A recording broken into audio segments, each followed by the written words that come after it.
Welcome back. Well, whoever leads Egypt has an enormous task on their hands. The economy has been growing, but the country is racked by poverty.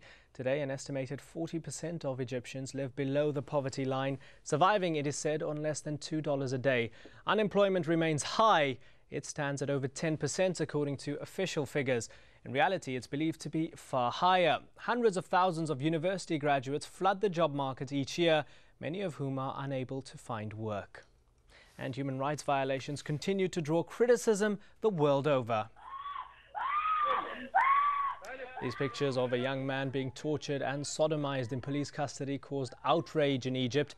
This week, a judge jailed 2 policemen for 3 years, but victim Imad al-Kabir may not have been vindicated if his abusers hadn't filmed the evidence on a mobile phone. Police and the authorities deny torture's widespread in Egypt. Human rights groups say it's endemic.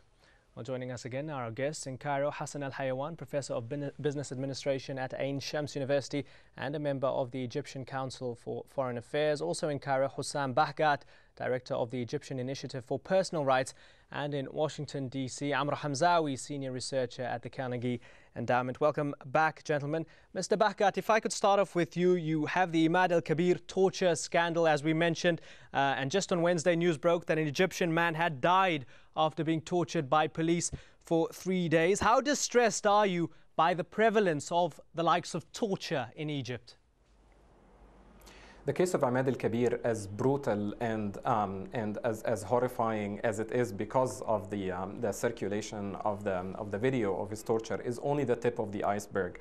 For 20 years now, the Egyptian human rights movement, human rights organizations here have been documenting equally, if not worse, human rights violations and torture in police stations. And torture is actually a very good example of how out of touch the NDP is. You have this as the #1, the top of the list of human rights concerns, a topic that is widely debated, widely covered in the independent and opposition media. And you have the NDP holding its annual fair and failing to address this one very important issue, talking about political reform, talking about democracy, but not a mention, not a word, even in their paper discussing political reform and democratization, of the widespread and systematic nature of the practice of torture in police stations and other places of detention. The same applies to many other violations, including the imprisonment of newspaper editors, for example. Hassan al-Hayawan, is it nevertheless encouraging that 2 policemen were arrested for the offence and were jailed for the offence? Is that a sign that things are maybe changing? Yes. I think it's a very important sign, because if you have this kind of free press and publication of what's happening and no hiding of any facts, and then we have courts that can judge and convict those who did this kind of things, and the idea of hiding things and that the NDP is not in touch with the street. I mean, all this kind of talk is not actually represent any truth, because if you have this kind of free press, if everything is exposed to the free press, and all these newspapers are publishing everything, so what's the point? If anything happened in any police station, you have someone following it. So human rights is an issue. It's not an Egyptian issue, it's an international issue. And you can find that even in America, there is a problem of human rights, treating Arabs, Muslims, and even some other minorities in Europe. So it is an international issue, and you cannot just focus on Egypt and say, blame the system for it. Of course, there are some wrongdoings. Of course, there should be some corrections. Of course, we need to improve the human rights practices in Egypt. But as many countries in the world, we are the same, and we have the same problems. Amr Hamzawi, do you agree or disagree? No, I definitely disagree. One, it has been documented, and not only by international human rights organizations, but by an Egyptian government council, the Egyptian Council on Human Rights, that it is about systematic violations of human rights. And this is not about simply some wrongdoing. We have systematic violations of human rights that need to be addressed, and the government needs to address it more seriously. And this kind of rhetoric trying to paint a picture which does not correspond to reality and criticizing those who are sitting in the West will take us in Egypt nowhere. Secondly, I do disagree with regard to the intentions of the NDP.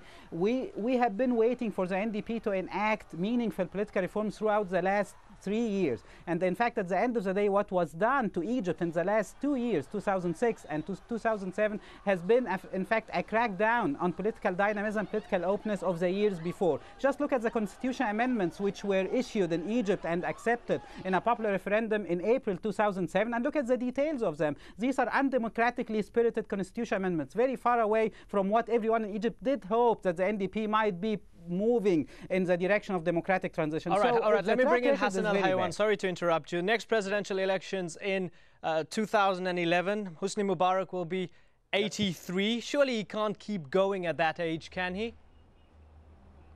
Well, I mean, this is something nobody can anticipate. I mean, but whether he run again in 2011 or someone else will run, it's open for free election between different candidates from different parties. And the issue of whether Gamal is going to be the NDP's candidate is a little bit premature to decide on it. But anyhow, I don't see any harm or anything wrong with Gamal being a president. He's a matured man.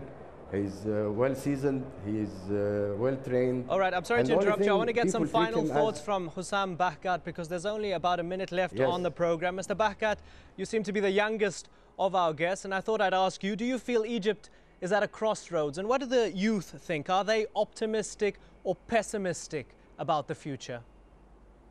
No, we're not optimistic about the future. Clearly, this regime has been so intent on removing any viable political alternative from the scene, so that now the debate presents Gamal Mubarak as you know, the would-be president that no one contests, and they are working so hard to clear the field for him and to close any chances for any real political competition. If you look at the constitutional amendments that were passed earlier this year that Amr just mentioned, they are clearly working on arranging the scene so that it's only business as usual, if not worse. You are removing judicial monitoring of electoral stations.